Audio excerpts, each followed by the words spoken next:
Rakhmonov versus Neal, rebooked for March. All right. But what do you make of that, guys? I mean, what should you make of that? Rebooking a match when a match falls apart is uncommon. We've got a history of it. We got a history of doing it for 20 years. It's not a new concept. It's a rare one.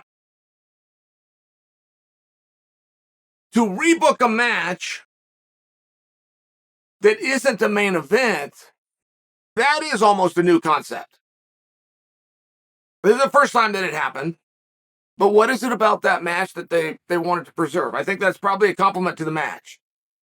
I think the focus of that match possibly wasn't enough. I think that Neal and Rakhmonov is a pretty easy story to tell, and I think that would push you up a card. I think that's the quality of a main event fight. Now, you're not going to move a fight that you couldn't get into the cage in the first place. You're not going to move that to now a 5-round situation. But I'm just sharing for you, why did this happen? I was the only one talking about it. I'm only talking about it because there's very few things to talk about in the sport of MMA. I mean, you want to really get down to it? Have you seen the headlines? Have you seen the topics? Have you seen what's been going on? It's been a really tough week for a guy in my position who's nothing more than a talking head. So, when you have somebody like Rakhmonov, who's 15-0, he's finished absolutely everybody. 7 this way and 8 another way. There's a huge opportunity for somebody to break into the business. They're just going to have to step in against him. There's no opportunity. And there's no clearer path to get yourself a contract than being ready on short notice. Even once you're signed and you're with the organization, there's no way to work your way up the card faster and to get an opportunity and to climb quicker than being ready on short notice. And people have sat around from the beginning of this sport and thought about, how do I get in? How do I get discovered? How do I get signed? And they put a plan together. Tough came out. The Contender Series came out, just by example. Massive opportunity. And then, of course, you've just got the standard way of getting out there on the regional scene and building your name, and somewhere along the way, social media and getting your brand out there, right? I mean, some of the real obvious stuff.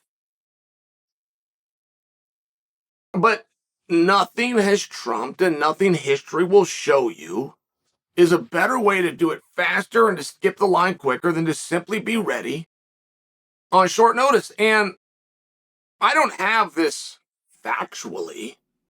This is circumstantial and speculative by me, but I believe it, that we didn't have a single guy on the regional scene contact the office and say that they would fight Rakhmonov. I mean, that is just shocking to me. I would go as far as to tell you that's shocking. But it appears that we didn't have a guy that did that. Now, let's look within the roster. I didn't see a 70-pounder that said that he would do it. There was somebody at 85. I mean, I must tell you, there was somebody that said that they would do it. And it's one of these really interesting spots. So now you go back to Geoff Neal. You take a fight that wasn't a feature fight in the first place. You kick the can down to March. Everybody's looking around going, okay, let's just do it. But it feels very contractual at that point. Feels very much like, hey, I owe this guy a match, and they're saying, well, here, let's get them together, and don't talk about that again. Let's talk about the rest of the card. I mean, it kind of feels that way. And I thought that Rakhmonov was really starting to come out of his shell within this moment. He even hit me with one. He even hit me with a where does Kevin Lee fit in this routine, but I appreciated that a lot. Starting to see, hey, this guy wants some matches. He was talking about Chimaev. He was talking about all sorts of things. The 85-pounder that called him out, who deserves, by the way, to have his name out there. There's a mental slip by me. Rakhmonov accepted. He said, yeah, let's do it for the fans. But he really showed something here. He showed some interest, but so did the rest of the 70-pounders. So did the rest of the welterweights. They think this is going to be their year and they're going to get their opportunity and this is going to be their time to shine. They had it. Came to you in the first week of the first month of the new year and you didn't take it. That's a reality. What do the rest of us do with it? How bad do we want to punish you? What do we? I don't know. I don't know. It's disappointing, but it's common. Happens quite often. Nobody could seem to come up with a better idea, so you just take the same match that wasn't a feature match in the first place and you do it a couple of months later. That's what happened. That's exactly what happened.